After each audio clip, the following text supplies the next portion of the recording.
The night. A doctor's lawsuit against the province's health authority alleges discrimination. Bernadette McIntyre becomes Saskatchewan's 24th Lieutenant Governor. We catch up with the director of Wolf Cop to talk about his new horror movie. This is CBC Saskatchewan News.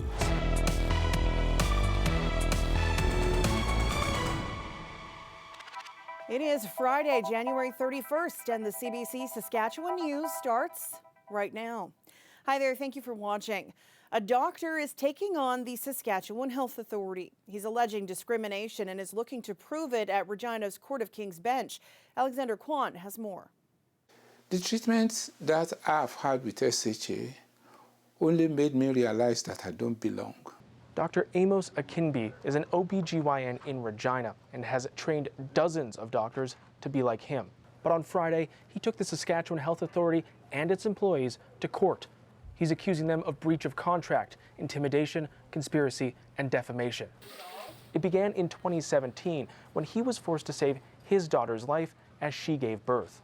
He says other doctors and professionals were on staff and available, but he was called instead. He had to perform emergency surgery on his own daughter, something he says was ethically inappropriate and as a Nigerian, culturally taboo. Afterward, when he was upset, he says he was told to go home. How will I go home? My daughter is cold in code blue. I mean, that's between life and death. Akinbi says he filed complaints against SHA officials. The SHA then filed their own complaints against him, something Akinbi says is motivated by racism. And that is what is compelling him to go to court. This is not the first time SHA will be doing this to some ethnic doctors. And I feel I'm committed to pursuing this to a conclusive end. Despite all the financial involvement, despite all the extortion. Because this is a task for generations to come, not just only for me. The SHA has declined to comment, citing the ongoing case. Akinbi's allegations have not yet been proven in court. But all of this comes as the province is reviewing the workplace culture of doctors at Regina hospitals after other complaints of racism.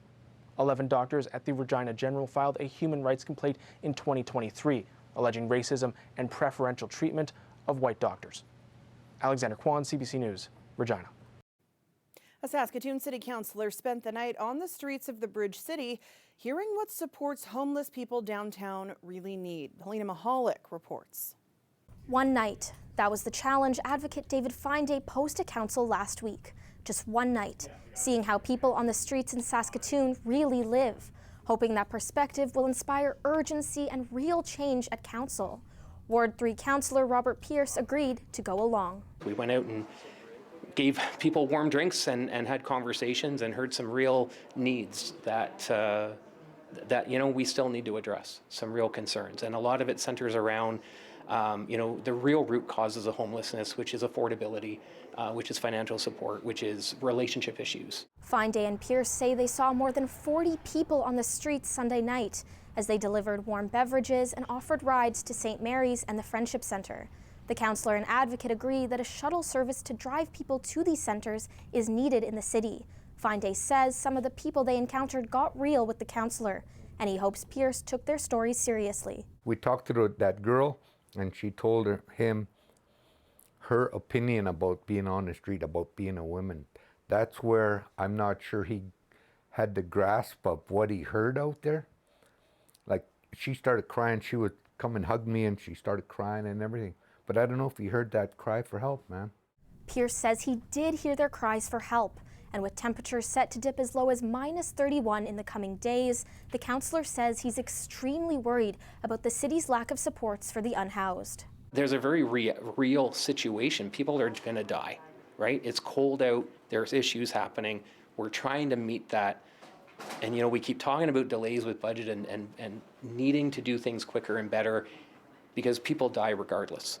Right? People are going to die. If it's super cold out, we need to do something. Finday says he wants that night to inspire action. He wants the city to start a hotline for homeless people who are stranded and need support. He said they spent a lot of time with couples on the street and hopes council addresses the risks associated with splitting up families at men's and women's only shelters. I hope he felt the feelings of those people, their hearts, what they were talking. Like, once they opened up, they just kept talking and talking, and I hope he can put that all in the right context and explain that to City Hall. Time will only tell if the night will make a difference in Council's approach to addressing the city's homelessness crisis. Pierce says he would be happy to go out with Fine Day again.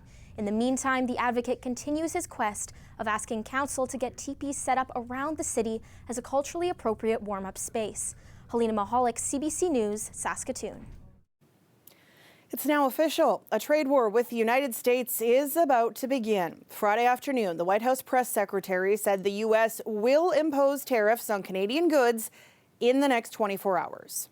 Can confirm that tomorrow, the February 1st deadline that President Trump put into place at a statement several weeks ago continues. The president will be implementing tomorrow a 25% tariffs on Mexico, 25% tariffs on Canada, and a 10% tariff on China. The press secretary said she did not know if any Canadian goods would be exempt from the U.S. tariffs, but that details would be made public on Saturday. Later in the Oval Office, Trump said nothing can be done to stop the tariffs. He'll also impose a 10% tariff reduced from 25% on Canadian oil and gas. That's likely to take effect February 18th, but Canadian officials are still making last-minute attempts in Washington and beyond to avoid them. They're also preparing to retaliate. The Prime Minister met with the Council on Canada-U.S. relations and says the government is ready to respond to any new duties with a forceful and immediate response. Now, Opposition Leader Carla Beck says the impact of these tariffs could be damaging to our province. She's calling on Premier Scott Moe to hold an emergency session to deal with it.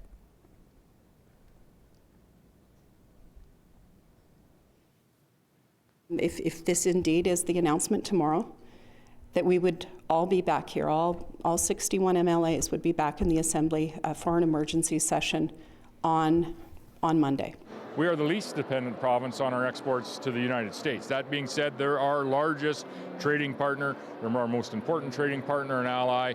So this scenario that we find ourselves in is, concerning, challenging. Moe says Trump's concerns should be addressed, not just for the U.S., but for Canada, too. Trump's reason for the impending tariffs is that Canada has allowed what he calls an invasion of fentanyl and illegal immigrants into the United States. The provincial government is signaling it is potentially going to keep coal plants running past 2030.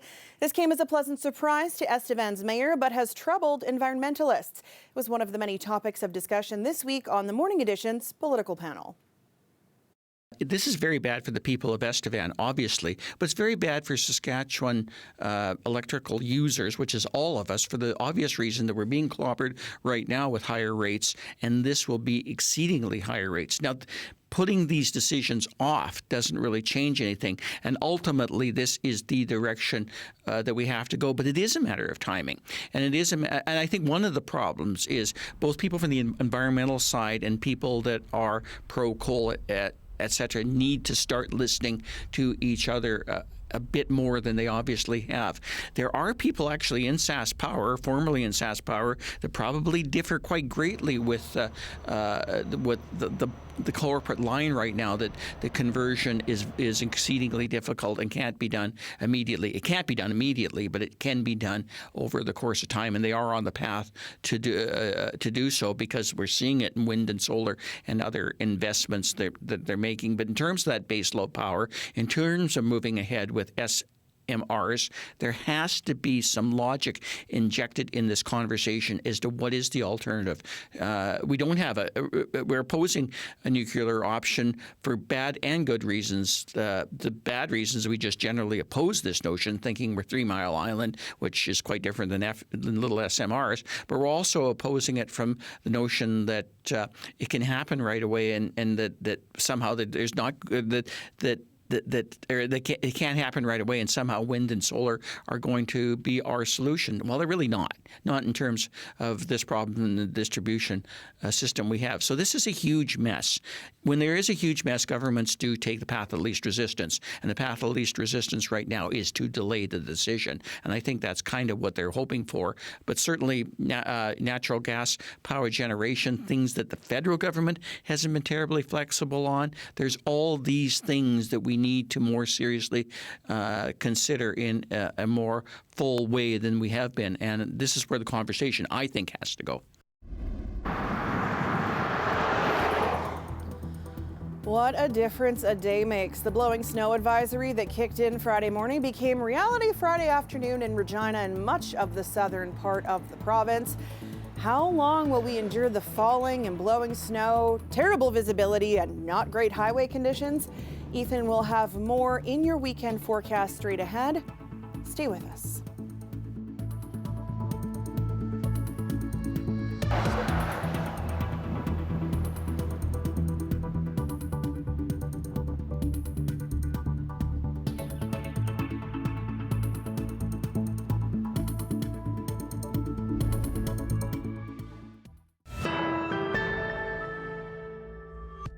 A new movie from Saskatchewan filmmaker Lowell Dean opens in theaters this weekend. The director behind Wolf Cop has created something of a love letter to old school wrestling in the late 80s and satanic cult horror. It's called Dark Match, and Lowell joins us now from Toronto. Congrats on premiere day. Thank you. Very excited to finally be here. It's been a long road, as it always is with indie films. Okay, first things first, hard-hitting question. Those of us that grew up in the 80s, we had a favorite wrestler. Who was that for you? In the 80s, my favorite wrestler was Junkyard Dog. Oh, I did not expect that. Why? He was, like, pun intended, the underdog, and he had a cool chain, and I liked his red spandex. So you'll see a lot of those inspirations in our lead character, Misbehave. Is there a connection, do you think, between fanatic fans of wrestling and a cult? I know people aren't dying, but I feel like there might be some sort of commentary in this movie on celebrity life. I think there's a lot of commentary in this film. I think I chose to tell this story in the world of 80s wrestling because it's a little removed. But I mean, I think we are living in the era of cult culture. I think we're living in the era of people doing what sometimes crazy people say. So I loved making this film, and getting to do wrestling was just the icing on the cake in the story. Talk to me about writing this. Where did you start with it versus where you ended up? What was the goal? The goal was, I mean, it's hard to discuss without spoilers because this movie has some interesting stuff in the last act. But the goal was just to make a movie about how wrestling is a cult. I was someone who loved wrestling when I was a kid in the 80s, and I kind of forgot about it. And I went to High Impact Wrestling in Regina, which is the local troupe.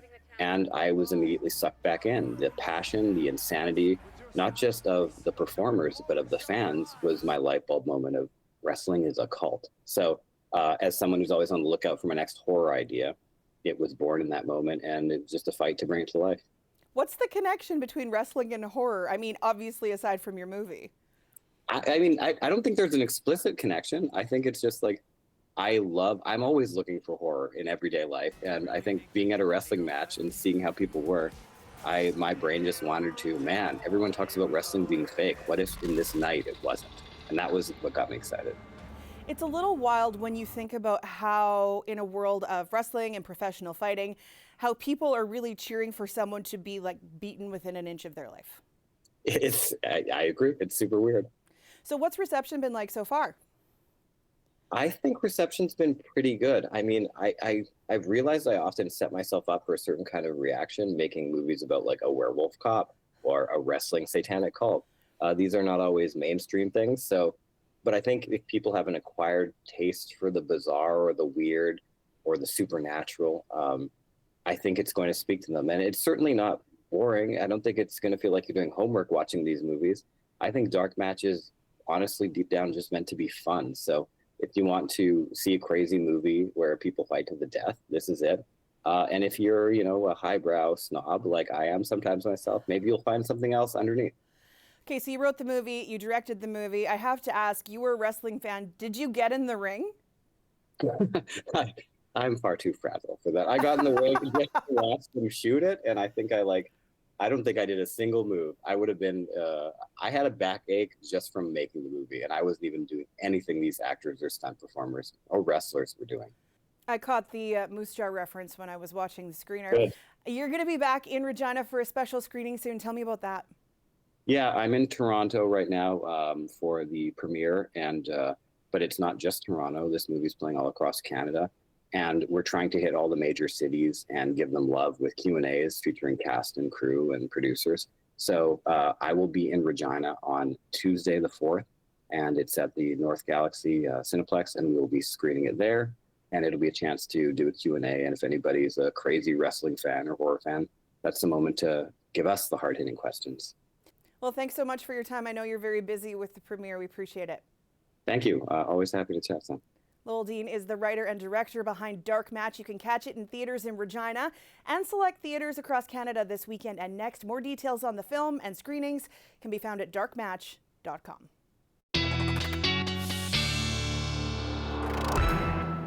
Our weather specialist Ethan Williams joins me now. The weather's kind of a horror story right now. Sure is. We're wrestling with a whole bunch of crazy conditions across the province, as we've seen, of course, that blowing snow move in, as you saw there a little bit earlier. And yeah, radar and satellite showing we have a big band of snow that's moving in. Kind of has been moving in all day from southwest to northeast. Regina and Saskatoon, as we've headed into later Friday, we've been caught in that as well, with some pretty strong winds. I think a couple of these stations here are overshooting the wind gusts a bit. I don't think we had a gust over 90 in Regina, but definitely in the 60 to 70 kilometer an hour range. That has been felt in both Regina and in Estevan through Friday. And as a result, the blowing snow advisory, which has been in place through much of the day, continues for a good chunk of south and central Saskatchewan as we head into Saturday. So a reminder, this is just part one of the system that's going to be moving through. And I think as we get into the wee hours Saturday morning, snow is still going to be falling in Regina and much of east central and southeastern Saskatchewan.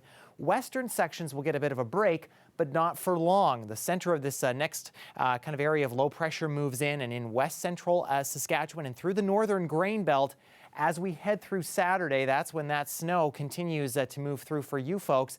Then as we get into later on Saturday, into Saturday evening and early Sunday, this is mostly moving into northern Saskatchewan and through east central portions. And we start to see the snow end again for much of the rest of central Saskatchewan and through the south.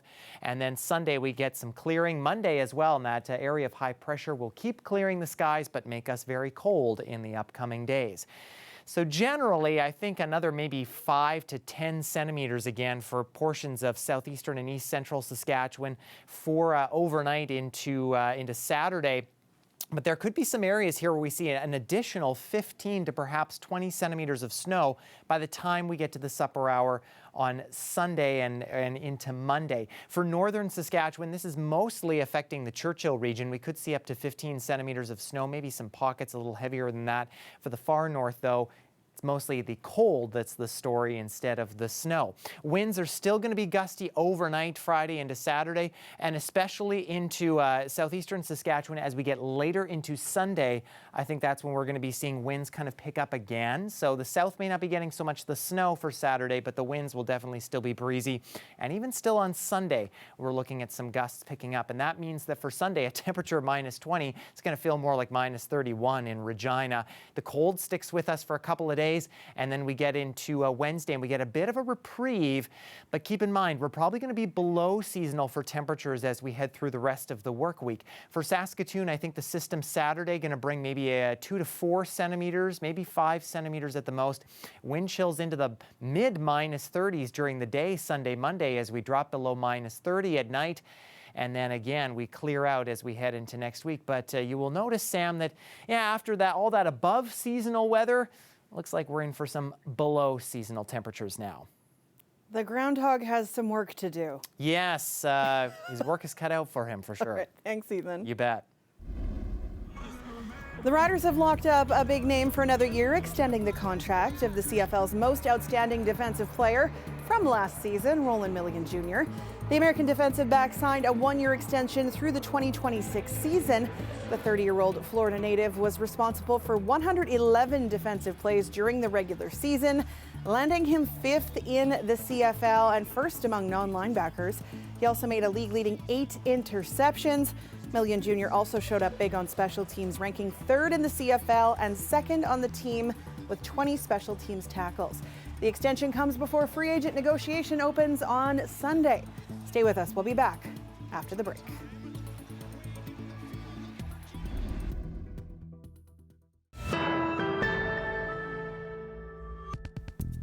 Saskatchewan welcomed a new lieutenant governor through a special ceremony in Regina on Friday afternoon.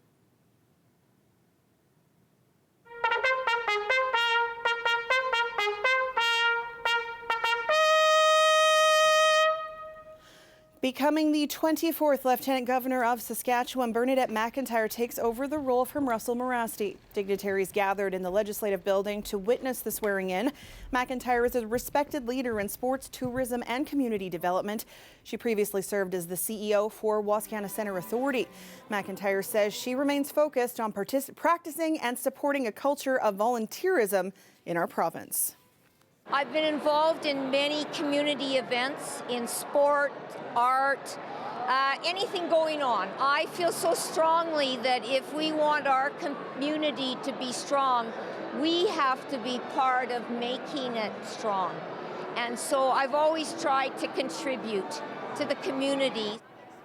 As Lieutenant Governor, McIntyre will represent the King in Saskatchewan. She is just the 4th woman appointed into the role. She'll perform duties like swearing in cabinet ministers and granting royal assent to provincial bills.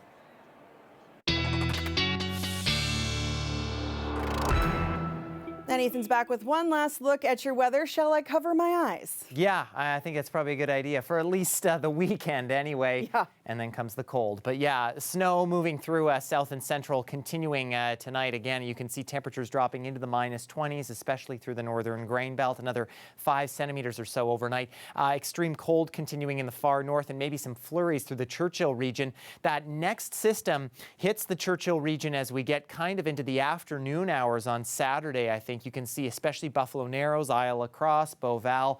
That's where we're likely going to see that move in. Increasing cloudiness for the rest of the north as we get into the afternoon. For south and central, the first round of snow moves away, and by the noon hour Saturday, that begins moving into west central areas. For southern Saskatchewan, though, notice we're in the dry sector of this system, so we may actually see some clearing along the southern border and some pretty nice temperatures, but colder air and that snow wrapping around behind Regina. We may catch some flurries into the afternoon, but otherwise, yeah, another day to check the highway hotline and maybe just hunker down for the weekend, Sam. I'm gonna say, or just stay home. Yeah, exactly. Thanks, Ethan. You bet. Well, that is it from us. For more news anytime, you can head to cbc.ca/Sask or subscribe to CBC Saskatchewan's YouTube channel. You can also download the CBC News app on your smartphone or tablet for the latest news. Have a great weekend. Thank you for watching.